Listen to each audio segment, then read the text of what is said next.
happy to have you here. As we all understand, having this kind of academic skills will be one of the cornerstones for you to be successful in every learning journey that you have here in NTNU or outside NTNU in your work, okay? So firstly, a warm welcome to you. Thank you very much. Today we're going to look at how to write a good paragraph. I believe that you all have experiences writing paragraphs, right? In English or in Chinese. One quick question. Do you think that writing a paragraph can be different from different languages? Yes or no? Could be, right? Especially in English. So what we are saying is just one of the norms, one of the regulations to write, okay? Especially in academic setting. So we're not saying that this is the only way that how you should write, but one of the ways that you can write. Today we're going to look at how to write a good paragraph. Starting on your paper, you can turn to the next page to see the bullet points up there. There are so many tips that we can follow. Today we have a very mini lecture session talking about this, and then we will be having some exercises that you can do firstly on your own and later with your new friends, okay? Start with, normally in the academic writing, we want to be really upfront. We want to be really straightforward because the idea that you are about to explain or to unpack can be very complex, not only to you, but also to the researchers in the field, not to mention that some of the readers are from other fields, but they are interested about this topic, right? So what we do is that we want to make the complex thing in academic to be really clear. So we want to stand out and say what we want to say up front. And that is called the topic sentence. We start with the topic sentence to introduce the main idea of what you're about to say with that paragraph. One quick question before we move on. How many ideas should you put in one paragraph in academic writing? 1, 2, 3? Don't know. Well, 1 will be ideal, right? Because we want to talk about the thing with a really solid manner.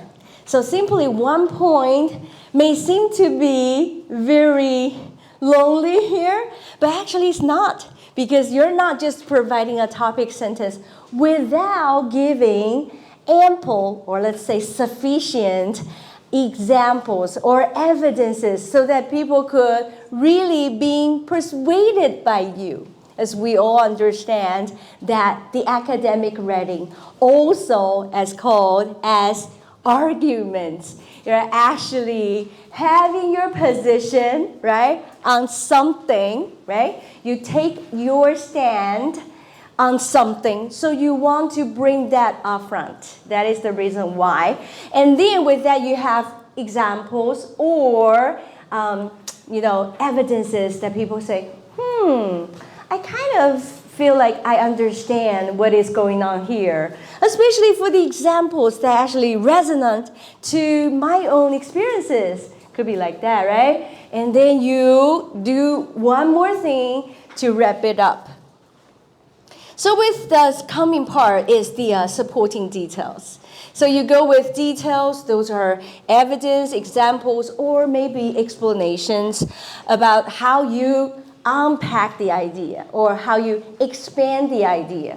All right? So you are making these details to help your reader to understand and to visualize the topic so they can process those texts and then think about, this might make sense to me, right? I think that I am buying this idea. Do you know in English we use the word buying an idea, right? So in other words, the writer is actually selling the ideas. For free, I guess, right? To sell you an idea. So the idea to sell is to persuade, to let you to see, hey, this is something good. Come and take a look. 走过路过不要错过 things like that, right? So they do have, some ideas that they want to alliterate, to say. So they say, let me think through. And I think I like the reasoning process, and I kind of like buying it, right? That's one thing. What's next? What's next on your list? Tell me. Thank you so much. Yes, we want to focus on a single central idea with one paragraph. I noticed that because I myself was a high school English teacher as well. I noticed that lots of the time the English teacher will guide the students saying, you can say thing, and then you say, on one hand, on the other hand, or things like, yes, this may be having some advantages. Again, this also may be having some disadvantages. But what's the point? You're saying that, seems like that you're covering everything. Using social media, for example. Well, I got this from my students here in NTNU. They are all against using social media. It was like, really? And they're saying, using social media, although you can you can make some friends, and you can also communicate with them in a really instant manner, which is a good thing. But overall saying that there are also some bad things, such as you can get addicted, or you might get bullied, things like that. So their conclusion always goes like, hey, to use or not to use is the question. So you need to use it smartly. And then that's the end. And what's the point? What's the point? Because you're not telling us what to do. Hey, does this idea surprise you? Saying that you need to tell people what to do in your writing? Does this idea challenge your academic understanding? Saying that, am I not supposed to just, present the ideas for the reader to choose from? Do you think the academic writing is actually providing knowledge for people to choose from? Or not only providing ideas for people to choose from, but also showing your own position? Which one? Position as well. But I don't see many heads nodding. I think that actually challenged some of your assumptions as well. Because, in the academic setting, in the world of knowledge, you should seem to be or look like very objective, right? You're presenting those facts that nobody would question. And better to deal with those facts, those knowledge, you people memorize those, and that make you knowledgeable. But that actually is not how researchers think. When researchers looking at things, they say, why is this chair look like this? What if I change these parts to that? What will happen? Then I go for research saying, has anybody told me that before? What kind of chair has been invented in the history? Are they all good to sit on? Or are there some good ideas that I can learn from? And then he realized there's nobody ever been trying to change the seat into a different kind of shape as what he thought. Then, bang, that's something worth of doing. Okay? And then he's doing experiments on those things. Let's try to make transfer the chair making into something like that and see how it goes. With a scientific method, if it works, and that is a proven piece of knowledge. That's it. But will that piece of knowledge be overthrown one day? Exactly. I myself actually suffer from high cholesterol issue. I know lots of you may be really surprised with that, but I do. So my friends and family always say you shouldn't eat that many eggs, but I'm an egg lover. I actually have a recipe of 100 ways to make egg dishes, things like that. I love eggs anytime. And then I was being restricted to eat too many eggs, right? And that was like years ago. In recent years, there's another saying, Sonya, you're aging. For a lady who's in your age, should intake, sufficient amount of protein. Otherwise, you will lose your muscle. And losing muscle for a lady like you could be very dangerous because when you fell off, you might break your bone and you can, cause a lot of, damage. So you should eat more eggs. I was like, how about the cholesterol? Oh, don't worry about the cholesterol. Eating eggs won't get you with high cholesterol. I was like, come on. I was like being amused or being tricked. I said, why? That is because the knowledge changed. Why knowledge changes? It is because we maybe have different ways to examine, that we got new instruments, new tools, new something. So we can look at it in a different manner. With that, we got new findings. So, friends, knowledge is something that we create. So when you are writing something, I want you to keep that in mind. You think carefully, deliberately, scientifically, logically, to come up with what you want to say. And with that process, even though you're just writing a paragraph, you're actually undergoing your theorizing process. 立论的过程 sounds magnificent, right? Right? You can all have your theories making just within one single paragraph. But I'm not trying to tell some jokes here. And I'm not just here just to inspire you, but present you that apparently to be true in academic world. Yes. So whether you are writing for an assignment for your teacher or writing for a broader group of readers, those are the people who are interested in this topic, for journal or anything else, keep that in mind. Every time when you think about something, try to put that down, try to come up with the focused central idea using the previous sum part to make that a something that really be ready to persuade your readers. What are the other techniques? Coherent transitions. You want the idea, as we are saying, while you are theorizing, you're actually making the knowledge to put together. So you want that logical reasoning process can be embodied so that you can read it and they can, walk the process with you as if you're a local guide.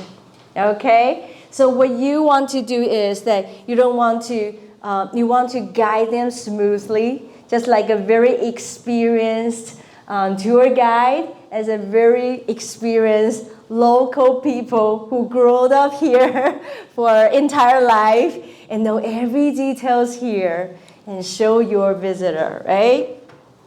So that's how you use coherent transitions. We will be looking at them later. How about using varied sentence structure? Why should we do that? And what is the point of doing those? Mr. Huang? To interest your audience again. Very good. To give them some variants.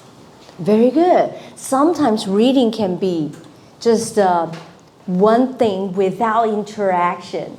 And that could be a little dull, right? But saying that if you are placing your writing as a music script.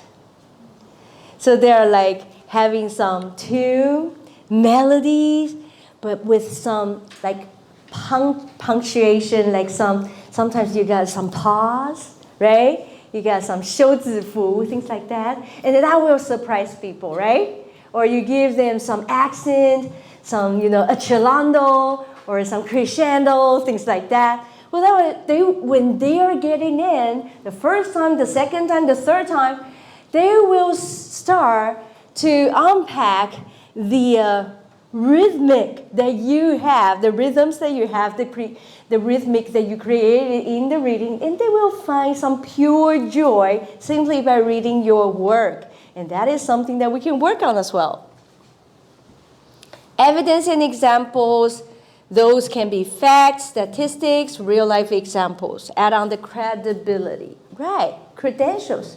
You want people to believe that you are doing your best to look at things in a informed intellectuals. You are not just saying because you like it or you don't like it, right? So you want to create and show people your credentials, the credibility of the sources. And then you want to elaborate and explain, right? You want to explain your ideas. Don't assume that your reader understands what you are providing.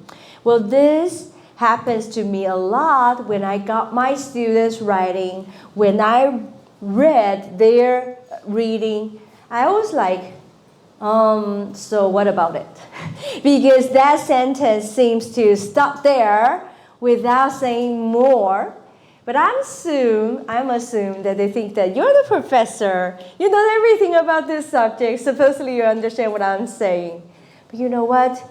Let us be the tour guide of every people who enter to your writing. Nobody knows what's in here, right? What's in here can be something really, really beautiful, really wild, really crazy, really creative.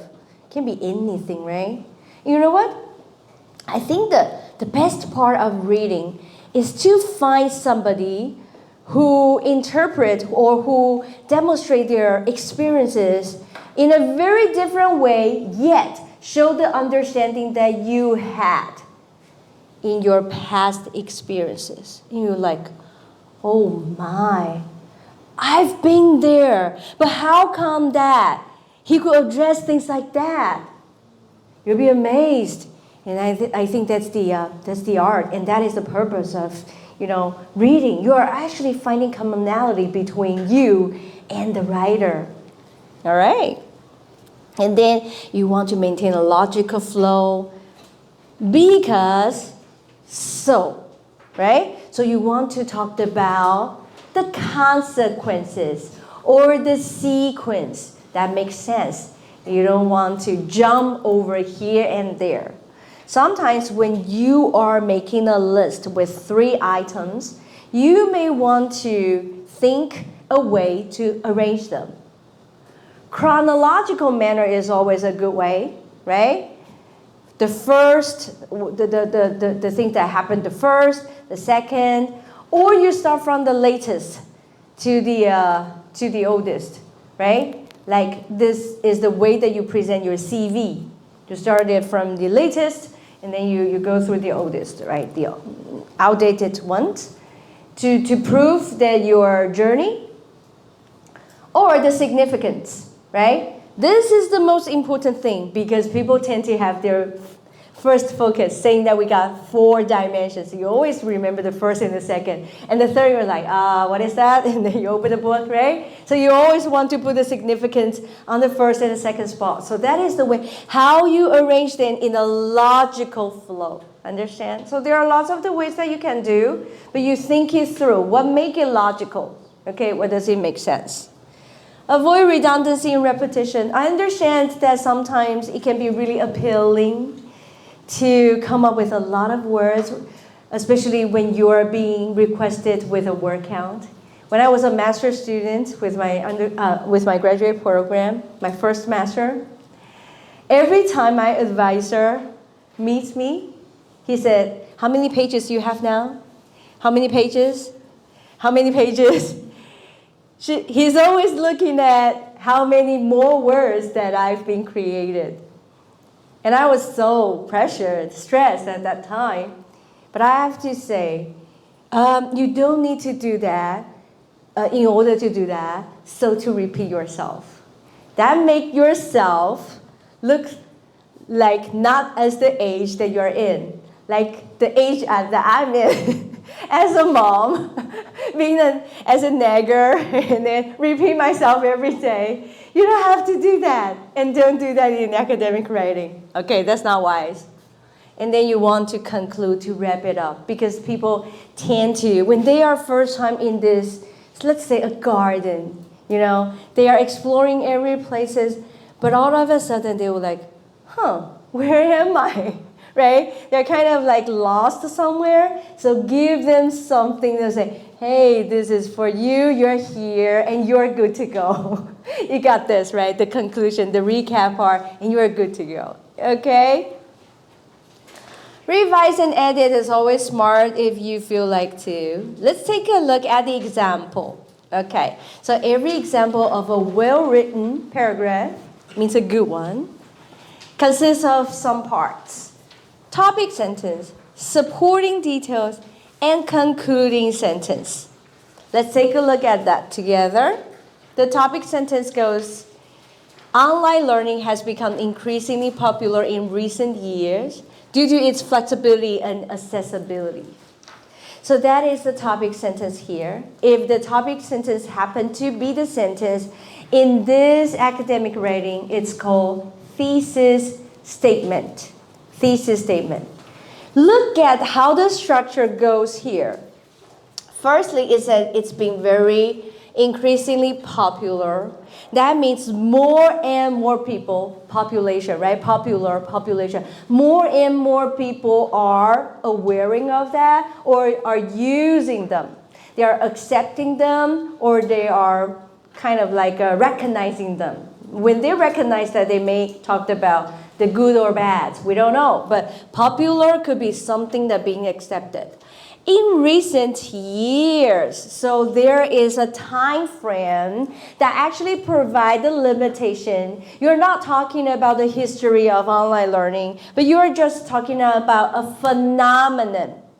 phenomenon that has arisen recent years. So you're talking about the scope. So that give your topic a clear focus to look at. Okay? Due to, now with this, it actually presents a fact, right? A fact, and it also creates a reason, right? And the reason is the thing that the writer wants to present to their readers. And he actually make two reasoning. The first one is flexibility, and the second one is accessibility. You know what? When you're writing like that, when you're writing two things, and then you are going to address them separately. So ideally, if this is an article, you're addressing the flexibility as one paragraph, and you're addressing accessibility as the other, okay? But this is within a paragraph, so you make that as two parts, okay? So the first one may talk about the flexibility, and the second one may talk about the accessibility. But let us to say, there also can be some overlapping part with the flexibility and the accessibility, saying because it's flexible, so it's easier for you to reach, right? Last year, this time, I was doing online classes for nearly 2 weeks. You say, huh? Last year, it was not in the pandemic anymore, right? But why would you do that? It was because that I was not affected until then. So I was really affected. I'm positive COVID-19 patient. So I was at home and deliver my class online. And that internet-based infrastructure and the familiarity of my students using Google Meet actually give me the accessibility to also deliver my course, although I was sick. All right, so yeah, it provides flexibility and accessibility. And as you can see here, you will be looking at some phrases that's actually having the two ideas overlapped between each other. Many university educational platforms offer a wide range of online courses covering subjects from arts to science. So you're talking about, firstly, an infrastructure, and then the topic. Do you see that? And that explains that with what it is popular, what university, and where, right? Where, what and where. Students can enroll these courses from the comfort from their home. This is also where, allowing them to fit their studies around their schedules. This is when. Do you see that? Additionally, online learning offers interactive features such as discussion forums and virtual labs. This is how. Do you see that? Enhancing the overall learning experiences. This may be the outcome and the benefits, why this is so popular. Do you see that? With very easy sentences here, just one simple sentence, you're actually providing lots of information of basically what you've been trained when you writing your composition in elementary school, senior high, right? What, who, where, when, how, and why. So you're thinking about putting those informations there to give them the background. And this also explains the accessibility for individuals. So this is who, right? Who work full-time, parents, or those who live in remote areas without easy access to traditional educational institutions. Okay? So with here, as you can see, that we got supporting details to tell that why it's being increasingly popular, and then what kind of flexibility, accessibility that it provides here. To recap, as the demand for flexible education options continue to grow, online learning is likely to play an increasingly significant role in the educational landscape. Okay, so this is just to bookend, that's the word that we use. Do you know bookend? Do you have a bookend at your shelf? Well, if you go to a library, you will see lots of bookends so that the book don't fall, right? That's called bookend. And normally, bookends are like chopsticks. They are in pairs, theoretically, right? Yeah, they should be like, so we say you bookend your ideas. You got a cover, you got a back. So you bookend your ideas as the concluding sentence. That's just a quick review of the example. And I would like you, maybe working with a pair will be a good idea. You can say hi to a partner to make some new friends. Yizhong, do you mind working with Professor Lin? He's our very special guest of the day. Thank you so much for being here. Thank you. Thank you. And then you're pairing up or make a small group of 3 based on that how you have your friends here. Easy topics and easy question here.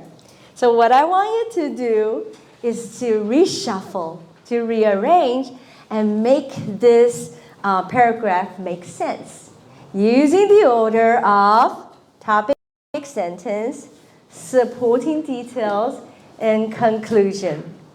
And then once you've finished, I would like you in your group to quickly read that out all together so we can get through to have some taste of what this paragraph is about, okay? We'll be having a couple of minutes for the first task. These sequences already correct. Yeah, it's already there, right? Okay. So that is, then do you find that how the words in the topic sentence being unpacked to be explained in the supporting details? Do you want to talk those to your friends? Because when we are saying that we are having, topic sentence, those information should be unpacked, right? To be explained later. But in what way? And then how is it also later on being inducted to be a conclusion sentence? Can you try to describe that, what you see, and talk to your friends? Friends, let's have a quick share. What do you see that the evidence is being provided to support the topic sentence? Give me some examples. Anyone here? Gentlemen here, do you want to share?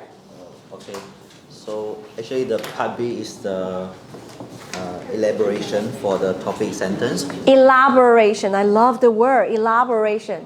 Should I use microphone?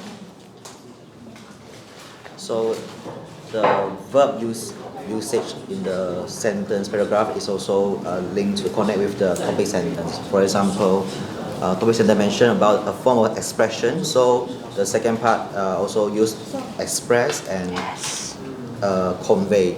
Oh, thank you so much. Thank you so much. Yes, expression, although it's a noun here, but it actually, in the supporting details, it used verbs to describe that. So the verbs that this gentleman found is express, convey, right? Or simply you can say to show, to demonstrate, to embody, to visualize, to help people to see, right? Artwork, of course. Do you see that?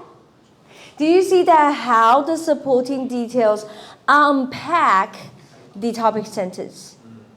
Okay? Can we have another example here? Yes? Social change. Yes. And there we saw for B, they have challenges, societal norms. Right. Right?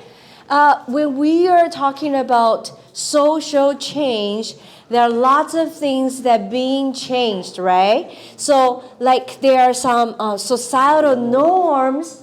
Societal norms means you are being expected to do something in some circumstances. Like I'm the speaker, you are the listener, you are supposedly to be expected to sit there, to look at me, to nod from time to time, to take some notes, or maybe sometimes give me some smiles so that I see that you enjoy the session, things like that. Those are called societal norms, right? But we also look at the changes can also be from spaces, right? Right? Saying that, in the past, like before pandemic, everybody has their own compartment with their office. But after that, there are so many offices that they have desk, of course, but without a name tag there. And if you come to the office, you just take a place to sit and to read, just like a library, is it? Right? You go to the library, you get a place. And how is that something people accommodate to that? Because some of them are not in the office every day. That is the reason why it doesn't make sense that we have their seat at all times, right? So yes, there are a lot of changes in terms of spaces. And there's also a lot of spaces saying that previously, if we want to learn, then we have this kind of 可书中心 where you got your own space there, and then you enjoy your reading there to be focused. But you know what? With my previous visits to many prestigious university libraries in the States, There is a huge space that looks exactly like this place with lots of comfortable chair, colorful settings for people to talk about what they read. Seriously? And there are even floors that are being labeled as quiet zone. That's supposed that you need to study there by yourself. And also not quiet zone. Discussion area. There's lots of discussion areas saying, feel free to share what you got with the readings. And you say, oh, really? Yes. Things has been changed because we have very different understanding, right? Thank you so much. So you can see something here from here and there. Hey, let me ask you, how did the writer do this? Same expression and then use the word express. What changed to elaborate? What changed? Noun to verb, exactly. Part of speech. That is what you can do. You change part of speech. Noun to verb, right? Sometimes you use adjectives, right? And you can also change what? The subject to the object. That can also be another way that you change it. But how about the meaning? Like express and convey, what are they? They are similar, right? They are similar, so they are synonyms. Okay? And with synonyms, you can also use antonyms. The words are very different, opposed to each other, right? And then you can use those. You know what? So you're not sitting there, right? Word from words, word by word. No. When you have this concept, you easily have a cluster of words at hand where you can write. And just to add on, if you type the word synonym, and then it will lead you to a website called treasurers.com. I use that every day. And I check for synonyms and antonyms there. And I look at those words and I try to, take some of them and try to form a sentence that I want to express. So I'm not actually writing out of my, creativity and look for my aha moment here and there. I actually work on the idea when I got one idea, and then I work on the words. I work on how to manage the words, to unpack the words, unzip, 解压缩这个文字, so that you can elaborate. That's actually the meaning of elaboration, 你就是在解压缩呀. That's what you do. Yeah. So I look at what are the words that share the same meanings, and I look at them. And you know what? Not exactly there are words that they can replace themselves. There are, but not many. Some words are like somewhere or another like this and a little bit like this. Okay? And then some of them are like two, like this. Very, overlapping for a majority part. But again, they share something. They still have something very different, things like that. So how do you do that? If you got two words that share the similar meanings but a little bit different, and you are going to use two of them, how are you going to do that? This and that, right? These two words. How do you start? Which to put? Is the one with the accurate or like with a narrowed, with the limited definition first, and then with a broader meaning later, or the other way around? Broader first. Broader first? Accurate later? Will you agree?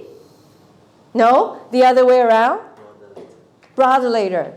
Yeah, that's what I do as well. But if you want to have a broader look and then you want to have an accurate one, maybe that's what you will be moving on later to work as a funnel, right? You have a greater thing, say, hey, we got lots of things like traditions, like etiquette, the manners, like the way that you greet others, Those are the things that share in a culture, right?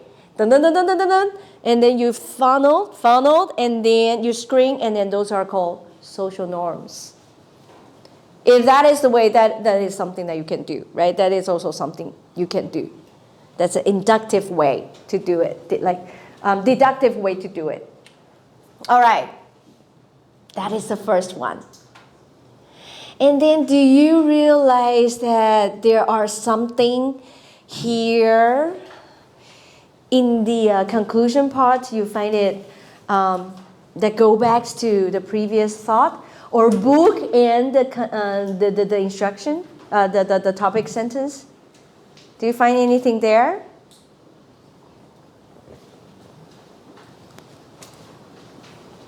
So let's see. Art holds a significant place. We got values, and then we got expression, and then we got social change. Values are something here, right? And the expression is something like here. Maybe people express themselves, but also like an environment can have a statement. You know what? We also say, oh, this is a renovation with a statement. Have you ever heard that? A statement, right? Very powerful statement. Say this place is what we call the Starbucks in NTNU. Does it have a statement here? Maybe, right? Very relaxing, colorful vibe here, but not too strong, right? So you can see that there's a statement here. And then a catalyst for social change. And that is something to make changes. And here, we are booking, and there are what? Diverse roles, because there are 3 roles here. Diverse roles. And enrich society. When you are having a change, right? In the past, used to be only this, only that. Otherwise, right? But nowadays, everybody is like, oh, I don't like it, things like that. A lot of things happening, and that is a good sign, because we are actually enriches all kinds of perspectives, right? And we get to know more with one thing from different perspectives, and a deeper understanding of the human experience. Why deeper understanding of the human experience? Because the experience is actually the reflection being presented as our work. Do you see that?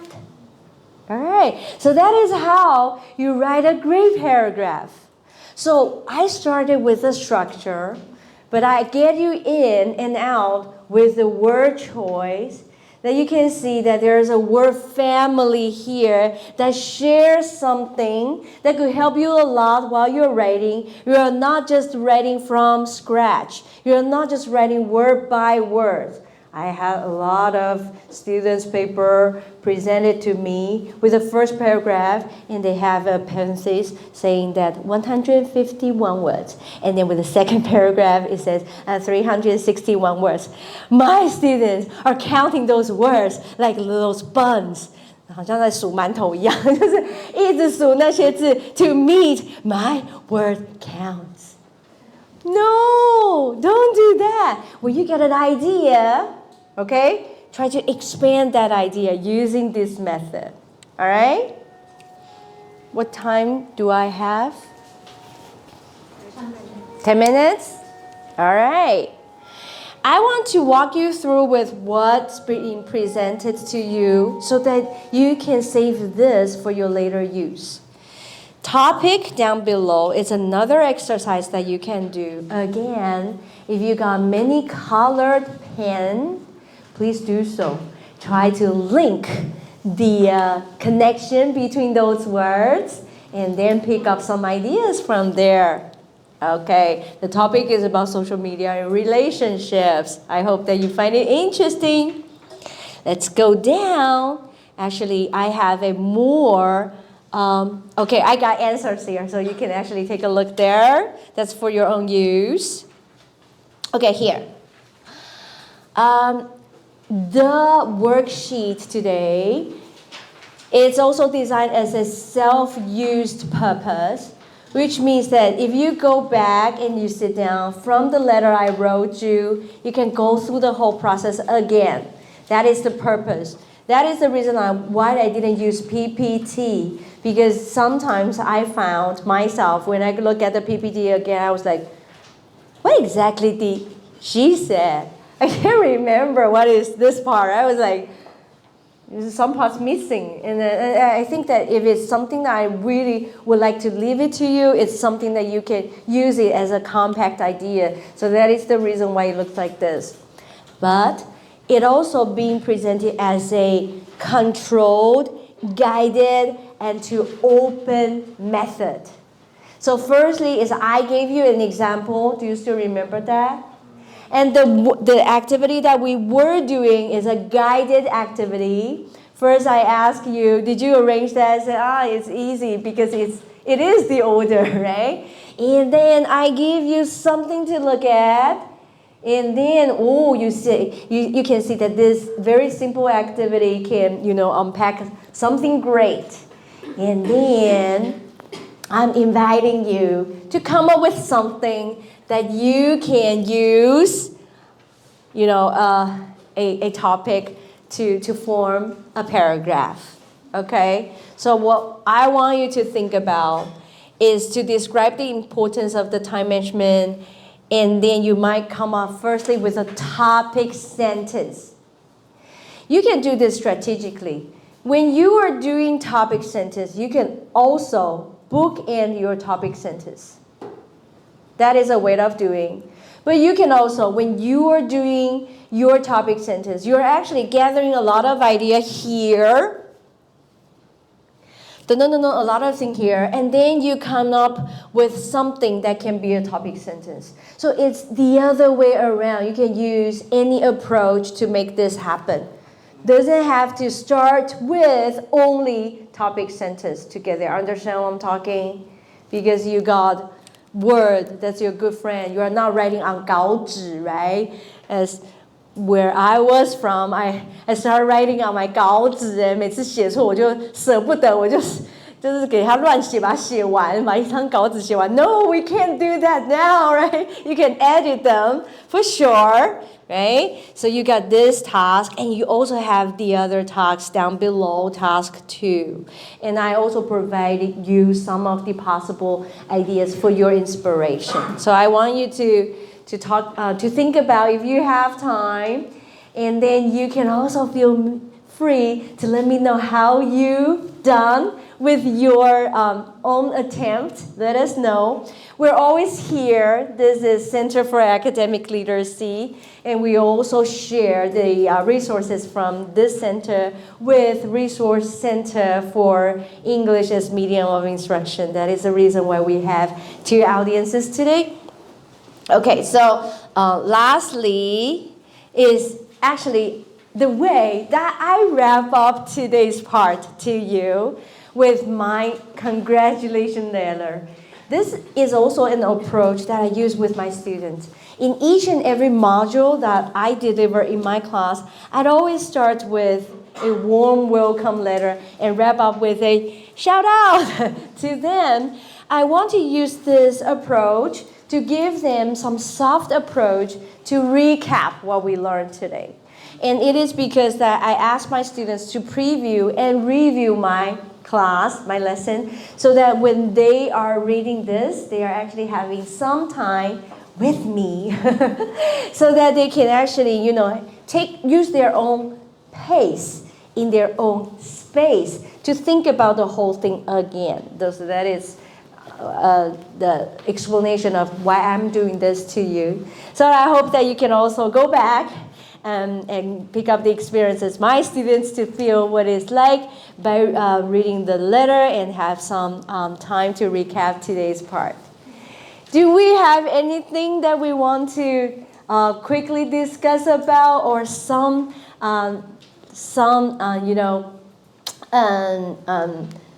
that you learned today that you would like to share with us? Do we have any souvenir that we can give out today? Okay, a coffee.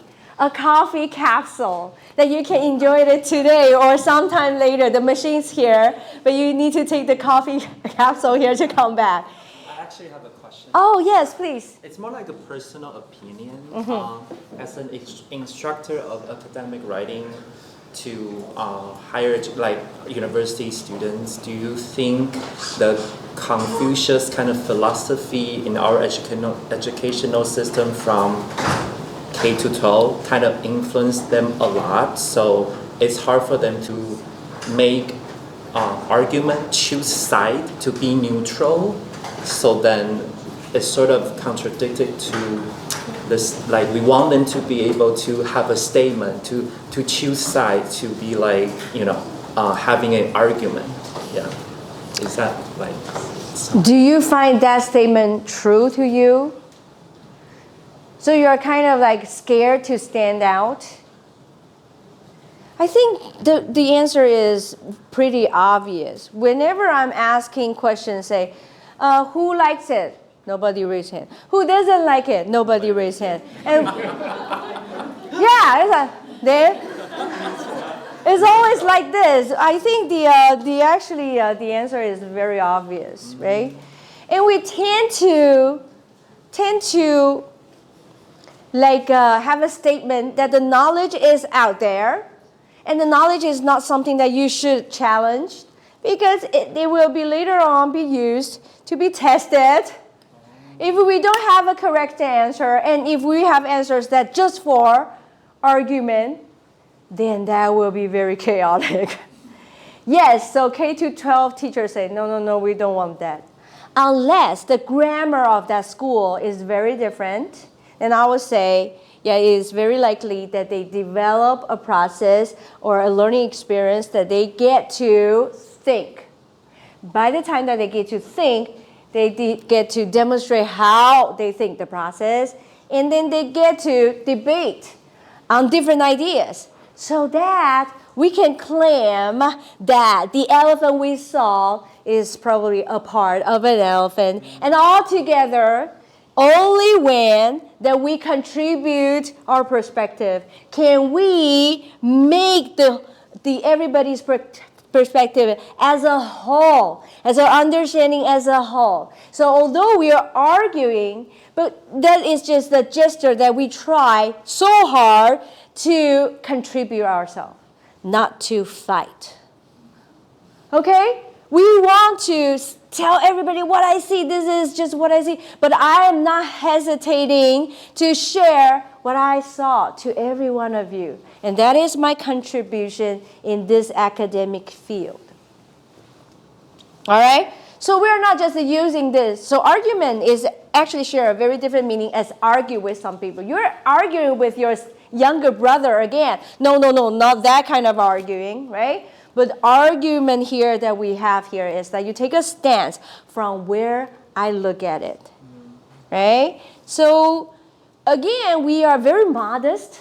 When we are looking at other people's work, we try to see what kind of stance, what kind of perspective that the people got. We try to understand that from their shoe. That's also a very good experience, right? But after that, maybe you say, oh yeah, that's something, but I also have something I got, and I'm very keen to share, right? So if you happen to be a very good student with the past experiences of learning, and you're not confident enough to argue, then this might be something that you need to work on. Your perspective actually matters.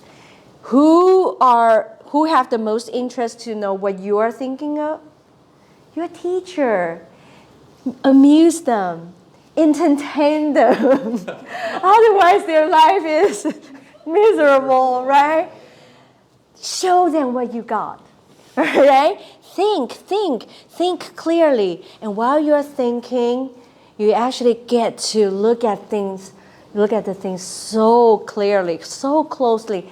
And you say, wow. Just like that when you're looking at things under micro telescope, right? Micro telescope. You'll be amazed. Where you're looking at, wow, is this really something I see? That is well, I would say that is actually what I experience when I am writing something. I actually like put everything apart and then put them back.